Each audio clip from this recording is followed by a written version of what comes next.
happiness machines. Machines which have become the key to economic progress.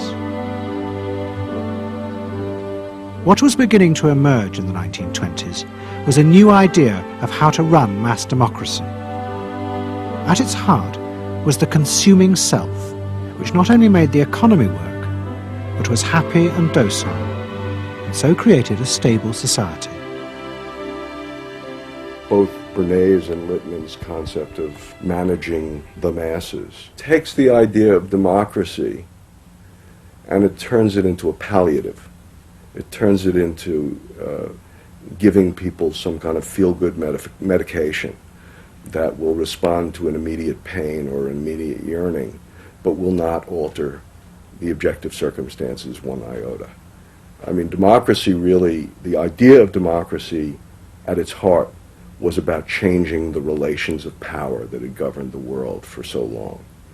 And Bernays' concept of democracy was one of maintaining the relations of power, even if it meant that one needed to sort of stimulate the psychological lives of the public.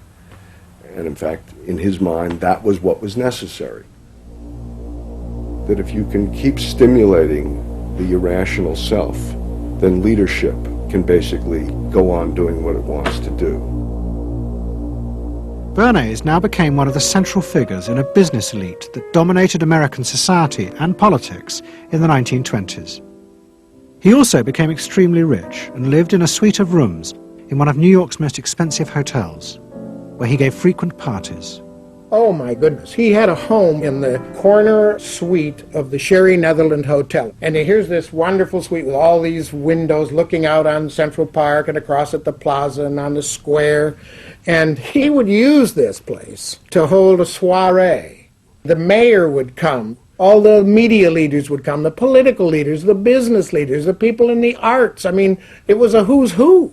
People wanted to know Eddie Bernays because, you know, he himself became a sort of a famous man, a sort of a magician who could make these things happen. He knows everybody. He knows the mayor and he knows the senator and he calls politicians on the telephone as if he did get literally a high or a bang out of doing what he did. And that's fine, but it can be a little hard on the people around you, especially when you make other people feel stupid.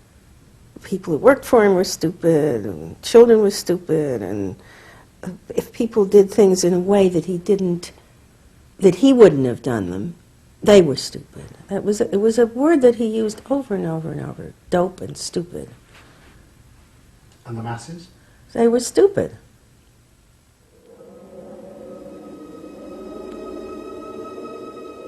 But Bernays' power was about to be destroyed dramatically, and by a type of human irrationality he could do nothing to control. At the end of October 1929, Bernays organised a huge national event to celebrate the 50th anniversary of the invention of the light bulb. President Hoover, the leaders of major corporations, and bankers like John D. Rockefeller were all summoned by Bernays to celebrate the power of American business. But even as they gathered, news came through that shares on the New York Stock Exchange were beginning to fall catastrophically. Throughout the 1920s, speculators had borrowed billions of dollars. The banks had promoted the idea that this was a new era where market crashes were a thing of the past. But they were wrong. What was about to happen was the biggest stock market crash in history. Investors had panicked and begun to sell in a blind, relentless fury that no reassurance by bankers or politicians could halt. And on the 29th of October 1929, the market collapsed.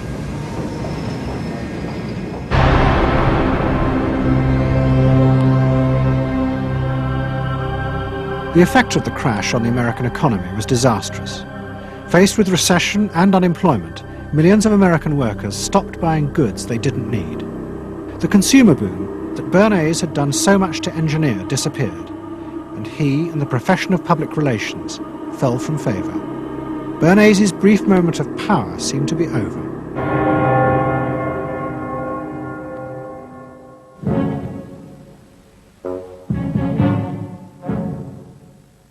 The effect of the Wall Street crash on Europe was also catastrophic. It intensified the growing economic and political crisis in the new democracies. In both Germany and Austria, there were violent street battles between the armed wings of different political parties. Against this backdrop, Freud, who was suffering from cancer of the jaw, retreated yet again to the Alps. He wrote a book called Civilization and Its Discontents. It was a powerful attack on the idea that civilization was an expression of human progress. Instead, Freud argued, civilization had actually been constructed to control the dangerous animal forces inside human beings. What was implicit in Freud's argument was that the ideal of individual freedom, which was at the heart of democracy, was impossible. Human beings could never be allowed to truly express themselves because it was too dangerous. They must always be controlled and would thus always be discontent.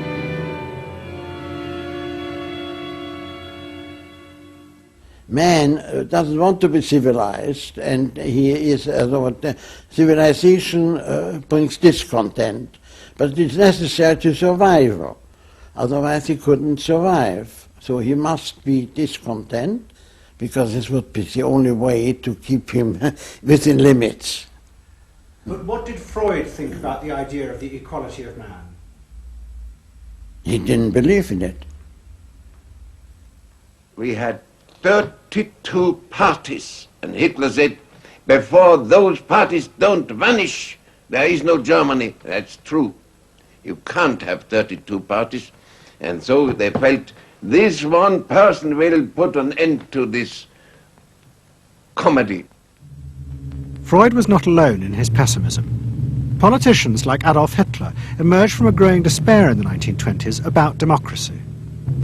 The Nazis were convinced that democracy was dangerous because it unleashed a selfish individualism, but didn't have the means to control it.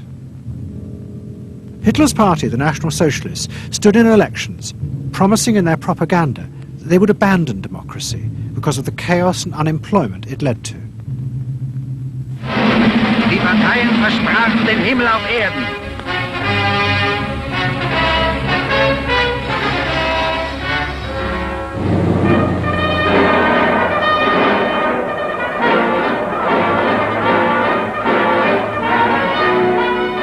In March 1933, the National Socialists were elected to power in Germany, and they set out to create a society that would control human beings in a different way.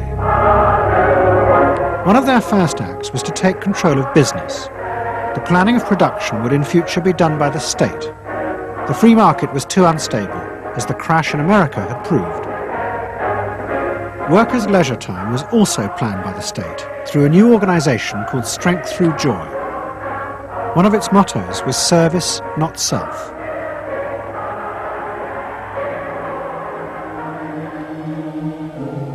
But the Nazis did not see this as a return to an old form of autocratic control. It was a new alternative to democracy, in which the feelings and the desires of the masses would still be central, but they would be channeled in such a way as to bind the nation together. The chief exponent of this was Joseph Goebbels, the Minister of Propaganda. Es mag gut sein, Macht zu besitzen, die auf Gewehren ruht. Besser aber und beglückender ist es, das Herz eines Volkes zu gewinnen und es auch zu behalten. Goebbels organized huge rallies whose function, he said, was to forge the mind of the nation into a unity of thinking, feeling and desire. One of his inspirations, he told an American journalist, was the writings of Freud's nephew, Edward Bernays. In his work on crowd psychology, Freud had described how the frightening irrationality inside human beings could emerge in such groups. The deep, what he called libidinal forces of desire, are given up to the leader, while the aggressive instincts are unleashed on those outside the group. Freud wrote this as a warning, but the Nazis were deliberately encouraging these forces because they believed they could master and control them.